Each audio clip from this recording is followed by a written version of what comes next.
Bonjour à tous. Alors pour ceux qui ne me connaissent pas, je suis Monsieur Decamps Christophe, conseiller municipal de l'opposition. Et si je reviens vers vous aujourd'hui, c'est parce que on va vous distribuer dans les jours à venir ce tract concernant la pollution qu'il y a eu à Bornel. Suite au reportage du Grand Parisien qui a révélé que nous avons été empoisonnés par l'eau de la commune de Bornel. Je suis extrêmement furieux parce qu'une bande de crétins n'a pas fait son travail. Avant de vous expliquer mon cas personnel, je vais vous parler de quelqu'un d'extraordinaire. Monsieur Didier Mallet, qui est le président de l'association Le Roseau. Hier soir, il a fait une réunion d'information de 20h30 à 23h. Je vais vous passer 3 minutes de ce qu'il a dit. Je vous invite à bien écouter ce qu'il va nous annoncer. Et surtout, je vais vous expliquer ce qui s'est passé pour moi après et pourquoi je vais faire des poursuites judiciaires. Donc, petite manipulation de ma part. Ici, Monsieur Mallet. Donc on est reçu par le DGES et les deux ingénieurs de l'eau, et qui nous dit « Ah bah ouais, Monsieur Mallet, vous avez raison, on a été contaminé, et voilà, on joue carte sur table, on l'a appris en août-septembre 2024, on a tout de suite été convoqués à la préfecture, donc ils ont été reçus par le secrétaire général et le directeur général adjoint de l'ARS de Hauts-de-France, et ils les ont reçus, ils ont dit « Ah bah ça va pas, Bornel, alors Esch 0,40 microgrammes, tout à l'heure je vous ai parlé de 0,1, et puis Bornel 0,25, ça va pas, c'est du PFOA, c'est cancérogène, vous avez 3 semaines pour régler le problème. Et, quand même, ce qui est écrit dans le courrier, parce que là c'est fort, c'est vous avez 3 semaines pour régler le problème, mais vous avez une obligation dans le cadre du Code de la santé publique, c'est d'avertir immédiatement les populations, les personnes sensibles, le réseau de soins de santé, tout ça c'est écrit dans le Code. Donc je rappelle quand même qu'une infraction au Code de la santé publique, c'est une infraction pénale quand même, hein. Comme le rappeler, quoi. Voilà. Donc là, à l'issue de la réunion, moi je dis gentiment au DGS du SMEPS avec Olivier, il y avait Olivier 4 points, le secrétaire était là, j'écoutez, moi vous faites ce que vous voulez, je rentre à la maison, je vous fais un courrier, un deuxième courrier, et je vous dis voilà, vous devez communiquer dans l'urgence. Maintenant, vous faites ce que vous voulez. Alors je reprends, je me permets de couper Monsieur Mallet. Alors, je reviens à moi. Je vous explique pourquoi je suis furieux. En août 2024, je me sentais extrêmement fatigué. J'avais du mal à faire mes journées de travail. Je me suis dit, j'ai peut-être besoin tout simplement de reprendre une activité sportive. De là, je vais voir mon médecin. Mon médecin me dit, vous allez passer un examen du cœur. L'examen du cœur se passe avec une prise de sang. Je vais voir le cardiologue, je m'assois gentiment devant lui. Il prend ma prise de sang, que je n'avais pas ouverte, puisque le laboratoire m'annonce rien. Et là, je le vois, il râle, ça c'est pas bon, ça c'est pas bon, ça c'est pas bon, ça c'est pas bon. Là, je suis assis en face de lui, je commence à me poser de sérieuses questions. Je vais faire cette prise de sang qui date, j'ai juste caché dessus le nom du médecin et mon adresse personnelle. Cette prise de sang a été faite le 03 10 2024. Voilà. Alors, on en vient à l'essentiel. Tous les résultats sont extrêmement mauvais, mais principalement ici. Ici, les gammas. Les gammas, normalement, c'est entre 15 et 73. J'étais à 311. Je répète, normalement, le taux normal de 15 à 73, j'étais à 311. Ici, le taux normal était entre 38 et 126, j'étais à 179.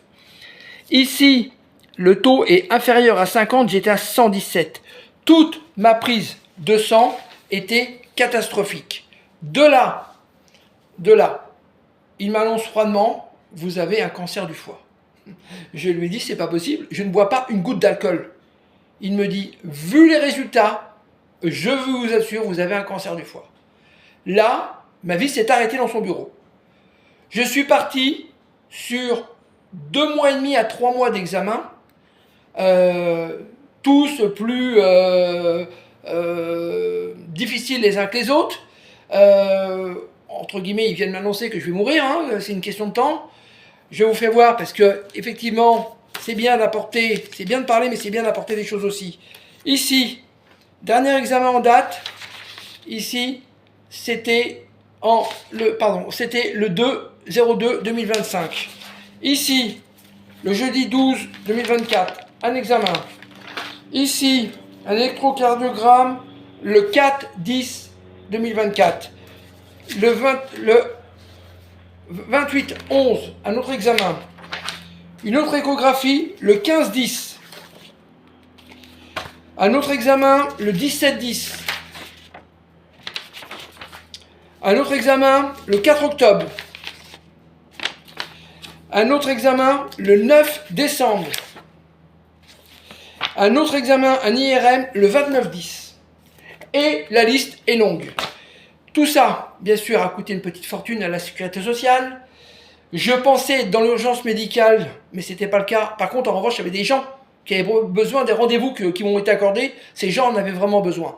Je suis furieux après la mairie, parce que la mairie aurait dû nous informer. La mairie était au courant de cette pollution en septembre 2024. La pollution a commencé, d'après leur dire, attention, on n'est pas obligé de les croire, ça peut être juillet, ils nous disent août, d'accord? Septembre, la mairie est au courant. Nous en avons les preuves. Nous en avons les preuves. C'est même pas à discuter. La mairie est au courant. Certains d'entre vous vont se dire, mais quel est le rapport entre la mairie et le service des eaux? Eh bien, c'est très simple, je vais vous l'expliquer. Il y a monsieur le maire de Bornel. En dessous de lui, il y a ses adjoints. D'accord? Les adjoints au maire. Un de ces adjoints au maire est vice-président du service des eaux.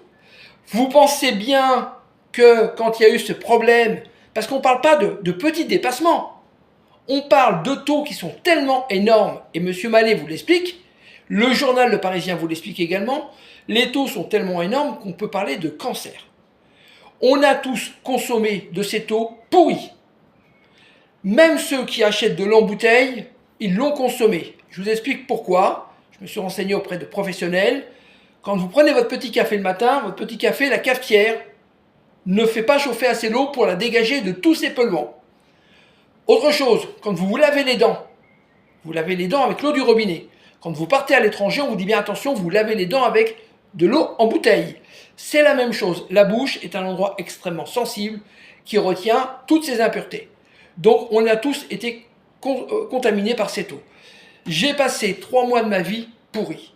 Tout ça parce qu'une bande d'abrutis n'ont pas fait leur travail et nous ont pas prévenus. Ils auraient dû nous alerter avec tous les moyens techniques qu'ils ont. Et je peux vous dire qu'on ne me dise pas qu'il n'y a pas de moyens techniques, parce que sinon je vais les résumer, et j'en vois au moins 7, au minimum, pour nous prévenir dans la semaine. D'accord? De là, ils auraient dû nous fournir des bouteilles d'eau. Ils auraient dû nous fournir des bouteilles d'eau.